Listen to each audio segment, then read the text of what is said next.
name's Jo. I'm CrochetKnitLovebyJo on Instagram, and this is podcast number 2.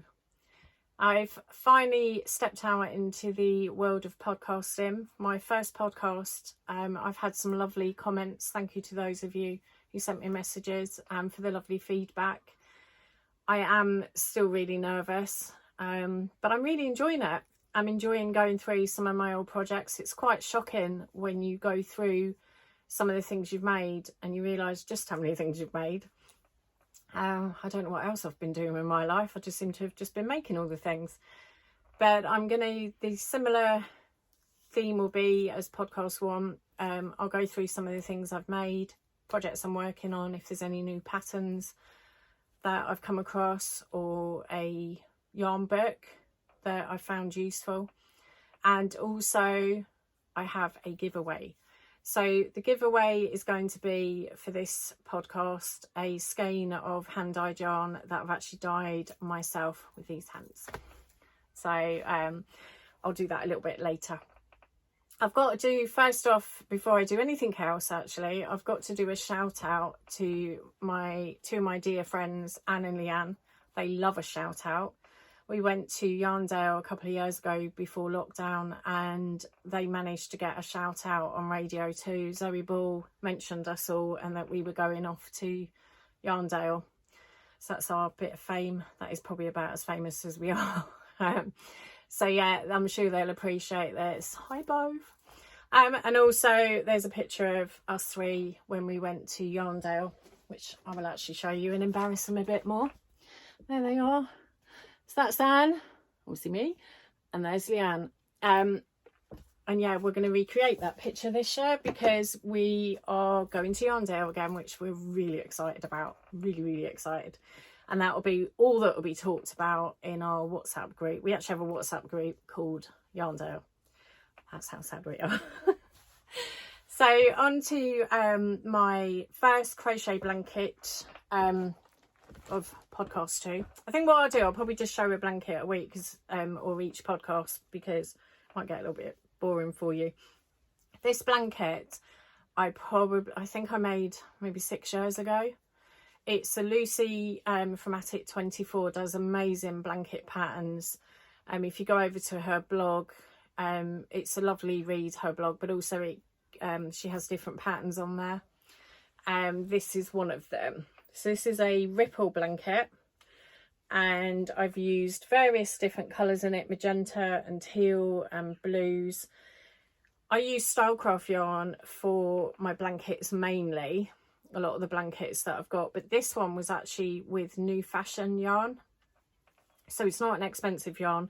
And if I'm honest, when I did it, I picked it because of the colours, but I also thought it won't last long because it was cheap yarn. Has lasted so well. It has been on the floor, the dog's been on it, my son's often under the blanket, it's been outside, it's been in the washing machine. I don't ever tumble dry my blankets, that's just a personal choice. I love nothing more than hanging the blankets outside on the washing line, but this has been washed numerous times and has weathered really well, and I love the colours. I don't remember what the colours are. It was a long time ago, but go and have a look on Lucy's blog to find the pattern. It's a lovely pattern. Once you get the pattern sequence in your head, it's mainly it's repetition and just changing the colours. It's quite a good beginner friendly pattern as well. What am I wearing, I hear you say? So I really am enjoying knitting clothing. But obviously I've only discovered knitting a couple of years ago, so crochet was my thing. You'll see over in this corner here is a little baby's crochet cardigan and hat, which I've never given to anyone. I just actually like it on show. This cardigan was a pattern test that I did for Ann and Lianne. Does some lovely crochet clothing patterns, and this is called the Phoenix cardigan. And it's using Drops Charisma yarn in, I can't remember the colour, but it's that make, which is a superwash treated wool, so it can go in the washing machine. So I added some little clear buttons onto it. It's a really lovely, it's a warm cardigan. Obviously with crochet you find that stitching isn't always as tight as knitting, but this has been a lovely wear. It's warm but not too warm. I just wear it over a tunic or a t-shirt.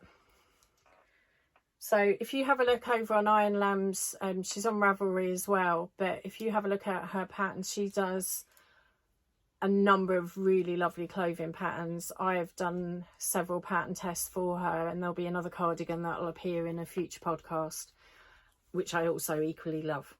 So yeah, I think I've got more clothing that is actually crochet that I've made myself, but that's because I've been crocheting for so long. What I will show as well, I'm just going to grab off my coat stand, which I think I mentioned last week.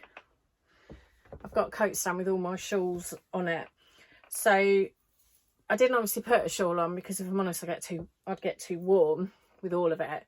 This is a virus shawl. It's quite apt with what's gone on the last couple of years. This is so, I love doing virus shawl. I've made a number of them for, I've done a couple for gifts and also all for me. This pattern is Hobby Yarns. They had a free pattern for this. There's a number of Irish shawl patterns out there, and this was using a cotton yarn. So you can see it's a more, it's kind of more drapey. That's the word I was looking for. So that's another really nice shawl. I do love a shawl. Quite often, if you see any photos of me, I'm wrapped around a shawl. I tend to wear these ones like this. I don't wear them sort of on the shoulders. So I would wear it draped around like that. I'm going to leave that on, but if I get too hot, I'm just warning you. So, knitting. I've made a number of knitted hats. Knitted hats are great as gifts. So Christmas, a few people got knitted hat sets off me. I knitted a number of these sets. Maybe my best mate a set in a teal colour, which was the Malabrigo yarn, the Rios, and this is the same yarn as well. I don't know whether you can see it so well, but it has like little bumps in it. I've done the cowl as well. It makes quite a good texture. Now this pattern is the Dotty Beanie and Cowl by All About Amy, and it's a paid for pattern, but she does have her patterns on her blog. So if you go across to there, you can actually see the patterns for nothing on there. But I bought the paid for pattern because she had an ebook and it had a number of different patterns in there. And me being me, I wanted to make all of them. These have been lovely. The good thing as well about her hat pattern is she does it in the different yarn sizes. So I believe there's a chunky one on there. The Rios yarn that I use is a worsted yarn, and that's really good for hats. It's got lots of stretch and give, but it doesn't go out of shape. Some of the hats I have made, the yarn has kind of stretched and not gone back, and this obviously can go in the washing machine. So that's a really nice set. If you want to look, check All About Amy for that. What else? Jumpers. So I've got a couple of knitted jumpers. I've got one that I've been working on for probably 12 months. That's in the whip pile, big pile. I've got a jumper that I finished that I'll show on another podcast. And I've got the teeniest, tiniest jumper. You've got to admit that's cute. It really hurt my fingers though. I'm not, some people can knit for hours with little needles. I can't. They really do hurt my fingers. So I've only managed to make one jumper. Ann and Lianne, look, you've got another shout out, but they've been making a lot of these jumpers and knitted socks to make bunting, which will look fantastic. I would aim to make some more, but at the minute my right hand's a bit sore at the minute, so I won't be able to. But this one lives pride of place, hanging up over there on my shelf. This is a free pattern teeny tiny holiday sweater. I had to look because I wouldn't remember. I'm going to try and be really good though. I am writing down what the patterns are, because otherwise you'll be like, okay, you show me what? So I would recommend that. That's a really lovely little pattern. And if you go on Ravelry and search teeny tiny holiday sweater, it will come up there as a free pattern. So it's just literally, it's a top down raglan. Quickest sweater ever. And this was made in my yarn that I dyed myself. I really like magenta colours, so I kind of did a bit of a variegated, I think it was one of my first attempts at dyeing, where you just throw it all in and see what happens. That come out quite well in the sock yarn. Talking of, what shall I do? Right, projects. I'm trying to think where my other project is. So I mentioned last week I was doing the wrist warmers. I haven't got far because, to be honest, I got distracted by about another 4 projects. Got a little bit further with the yarn, and they're just wrist warmers from the knitting gift shop. That's a really nice pattern, but I haven't got very far with them. I know there's a lot of knitters and crocheters out there that will be really efficient and do the whole project. I'm not. I'm like it when I go into the supermarket. I'll go in for one thing and come out with 10. So yeah, I'm like that with projects. So what I have been working on is a simple hat. It's called the Boyfriend Set. It's a free pattern on Ravelry. Love a free pattern. And it's using my yarn that I dyed myself.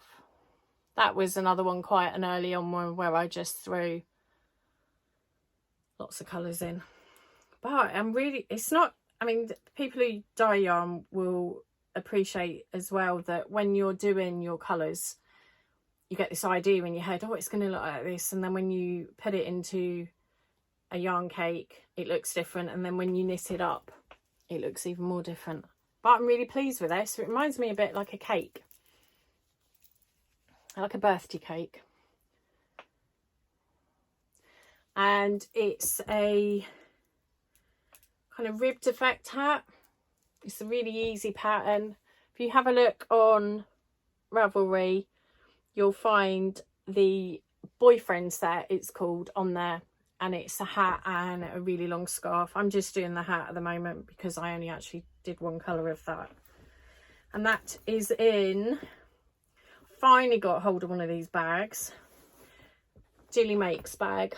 This is her new fabric. She's on Etsy.